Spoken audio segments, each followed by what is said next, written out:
Abdul, Peter, Ramesh ముగ్గురు ఒకే ప్రాంతంలో ఉన్నారు, ఒకే క్లాస్ చదువుకుంటున్నారు. అయితే అబ్దుల్ వాళ్ళ అమ్మగారిని అడిగారు, అమ్మి నేను ప్రార్థన చేయడానికి మసీదుకి వెళ్తున్నాను అని. తల్లి సరే అని చెప్పింది. పీటరు, అమ్మ నేను ప్రార్థన చేయడానికి చర్చికి వెళ్తున్నాను అని అడిగాడు. తల్లి సరే ఎందుకైనా ఉపయోగపడుతుంది, 10 రూపాయలు తీసుకో అని ఇచ్చింది. రమేష్, అమ్మ నాకు గుడికి వెళ్ళాలని ఉంది, నాకు కొంత డబ్బు ఇవ్వగలవా అని అడిగాడు. అమ్మ ఎంత అని అడిగింది. అప్పుడు రమేష్ చెప్పుకొచ్చాడు, వాహనాన్ని పార్కింగ్ చేయడానికి 30 రూపాయలు, చెప్పెల్ టోకెన్కి 5 రూపాయలు, సెల్ ఫోన్ టోకెన్కి 10 రూపాయలు, దర్శనం టికెట్ 100 రూపాయలు, పూజ టోకెన్ 10 రూపాయలు, ప్రసాదం 50 రూపాయలు, హారతి పళ్ళలో వేయడానికి 20 రూపాయలు, హుండీలో వేయడానికి 20 రూపాయలు, మొత్తం 245 రూపాయలు. హిందూ మత మూలాలను ధ్వంసం చేయడమే లక్ష్యంగా సాగుతోంది ఈ ప్రక్రియ. హిందువులు తమ భగవానుని దర్శనం చేసుకోవడానికి ఎందుకు ఎంత డబ్బు ఇవ్వాలి? ఏ రాష్ట్ర ప్రభుత్వ యంత్రాంగం ఒక్క ఆలయాన్ని కూడా నిర్మించలేదు. దేవాలయ నిర్వహణకు తమ ఖజానా సొమ్మును ఒక్క రూపాయి కూడా ఖర్చు చేయడం లేదు. అలాంటప్పుడు దేవాలయాల నుంచి హుండీ డబ్బులు ఎందుకు తీసుకుంటున్నారు? ఆలోచించండి. దశాబ్దాలుగా జరుగుతున్న ఈ దోపిడీని ఏ హిందువు ప్రశ్నించడేంటి అంటే ప్రశ్నిస్తారు, ఎక్కడెక్కడో ప్రశ్నించడం.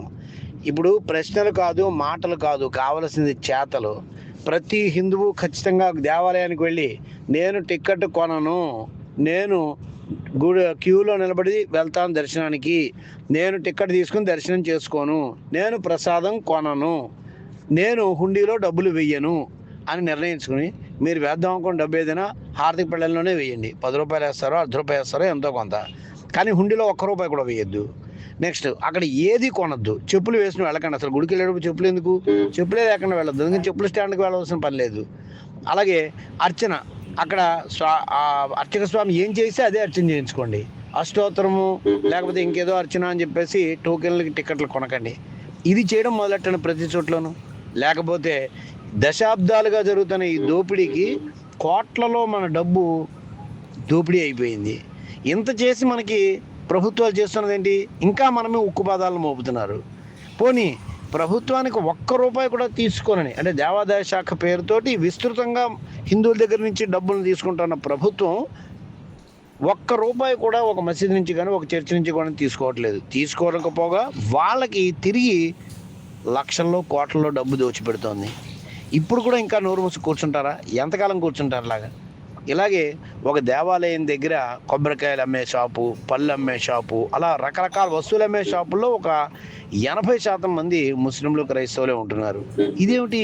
వాళ్ళందరూ వచ్చి మన దగ్గర ఎందుకు చేసుకోవాలి అంటే వాళ్ళందరూ ఒక మాఫియాలా మారుతున్నారు. ఒక హిందూ ఎవరినా అక్కడ షాప్ పెడితే వాడిని నానా రకాలుగానే హింసపడుతున్నారు, కొంతమందిని చంపేస్తున్నారు కూడా. మరి ఇంత జరుగుతున్నా మనం ఎందుకు కోరుకున్నాం? కారణం ఏంటి? మన దగ్గర డబ్బు పోతోంది, వాళ్ళ దగ్గర డబ్బు బలపడుతోంది. వాళ్ళకి డబ్బు బలపడుతుంది, మన దగ్గర డబ్బు పోతోంది. అంటే దీని మీద ఆలోచించవలసింది ఎవరు? ప్రభుత్వాలు అయితే ఆలోచించరు. వాళ్ళకి కావాల్సింది ఓటు బ్యాంక్ రాజకీయాలు మాత్రమే, ఇంకేమీ అక్కర్లేదు. అందుకని ప్రజలు మారాలి. ప్రజలు మారి ప్రతి హిందువు ఖచ్చితంగా ప్రతి దేవాలయం దగ్గర వెళ్ళేవాళ్ళు 10 మంది వెళ్ళండి, వెళ్ళేవాళ్ళు ఖచ్చితంగా ఈ చెప్పిన ప్రకారంగా చేయండి. అంతే. దేవాలయానికి ఆదాయం ఎప్పుడైతే ప్రభుత్వానికి వచ్చే ఆదాయం గండిపడిందో అప్పుడు ప్రభుత్వం నెమ్మదిగా వదిలించుకోవడానికి ప్రయత్నం చేస్తుంది. లేకపోతే ప్రభుత్వాలు ఇలా దోస్తూనే ఉంటాయి, ఎప్పటికీ మన మీద మెడ మీ కాలేసి తొక్కుతూనే ఉంటాయి మనల్ని. పైగా మన మెడ కోసే వాళ్ళకి వరాలు ఇస్తూనే ఉంటాయి. ఇంకా మనుగడ ఎలా సాగుతుంది? ఇది శతాబ్దాలుగా జరుగుతున్న దోపిడీ, దశాబ్దాలుగా దర్జాగా జరుగుతున్న దోపిడీ. స్వతంత్ర భారతదేశంలో దర్జాగా జరుగుతున్న దోపిడీ. ఇప్పటికే మనం నష్టపోయిన డబ్బు లెక్క పెట్టడానికి మనకు ఒక 50 సంవత్సరాలు పైగా పడుతుంది. నష్టపోయిన డబ్బు ఎంత అని లెక్క పెట్టడానికి. ఆ డబ్బును అంతటినీ మనం ఉంచుకున్నట్లయితే మన హిందువులు భారతదేశంలో దర్జాగా ఒక 100 సంవత్సరాలు కనీసం బతకచ్చు, ఏ పని చేయకుండా. అందుకని ఇప్పుడైనా కళ్ళు తెరవండి. కళ్ళు తెరిచి మార్పు నీ నుంచే రావాలి అనే విషయాన్ని గుర్తుపెట్టుకోండి. ప్రతి ఒక్కరూ మార్పుని ప్రారంభించండి. ప్రతి ఒక్కరూ దేవాలయంకి వెళ్ళి నేను చెప్పిన ప్రకారమే చేయండి. నెమ్మదిగా మార్పు అదే వస్తుంది. ఖచ్చితంగా వదిలేస్తారు. అంతా బంగారు బాతునే పోషిస్తారు. ఆ బాతు బంగారు గుడ్లు పెట్టినప్పుడు ఆ బాతును కూడా ఎవడో పట్టించుకోడు. ఈరోజు హిందూ దేవాదాయ శాఖ వ్యవస్థ కూడా అదే.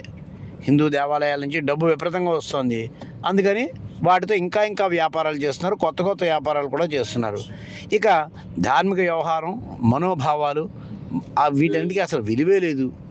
చెప్పులు కట్టుని వచ్చి పూజ చేసేవాడు ఒకడు, వాళ్ళ ఇంట్లో ఎవరో ఒకరు చనిపోతే ఆ మైల్లో వచ్చి దేవాలయంలో ప్రవేశించేవాడు ఒకడు, ఏమన్నా అంటే మేము నాయకులు అని చెప్పడం. అంచేత ఇన్ని రకాల అపచారాలు చేస్తూ, దైవాపచారాలు చేస్తూ మన వ్యవస్థని మనమే పాడు చేసుకుంటున్నాం. అంచేత ఇప్పుడు మన వ్యవస్థను మనమే బాగు చేసుకోవాలి. నాయకులను ఒక్క రోజులో మనం మార్చలేము. ఎందుకంటే ఒక్కసారి నాయకుడైతే 5 సంవత్సరాలు వాడిని భరించవలసిన పరిస్థితి ఈ ప్రజాస్వామ్య వ్యవస్థలో ఉంది. కానీ ప్రజలైతే మారచ్చు కదా. అందుకని ఈ రోజు నుంచే ఆ మార్పు మొదలు పెట్టండి. ఖచ్చితంగా చేస్తామండి. ఎన్ని కష్టాలు ఎదురైనా సరే ఇదే విధంగా ఉంటాను. మీకు అంతగా ఎక్కువగా డబ్బులు ఇవ్వాలనిపిస్తే దగ్గరలో ఉన్న గోశాలకు ఇవ్వండి, లేకపోతే ఆవులను పోషించే వాళ్ళకి ఇవ్వండి, లేదు మీ అర్చక స్వాములకి ఇవ్వచ్చు, లేదు ఎవరికైనా ఒక నిజంగా కావాల్సిన వాళ్ళు ఎవరైతే ఉన్నారో వాళ్ళకి మీరు లేని వాళ్ళకి తిండి పెట్టండి. ఇలాంటి పనులు చేస్తే మీకు పుణ్యం వస్తుంది. కానీ ఇక్కడికి తీసుకెళ్ళి మనల్నే, ఇప్పుడు చెప్పాను కదా, మన పీకమే అడిగేసి ప్రభుత్వం మన దగ్గర డబ్బులు ఆక్కుంటూ మన పీకలు కోసేవాడికి డబ్బులు ఇస్తూ ఉంటే మన మనుగడ ఎలా ఉంటుంది అన్న విషయం గుర్తుపెట్టుకోండి. ఇప్పటికి జరిగిన నష్టం చాలు.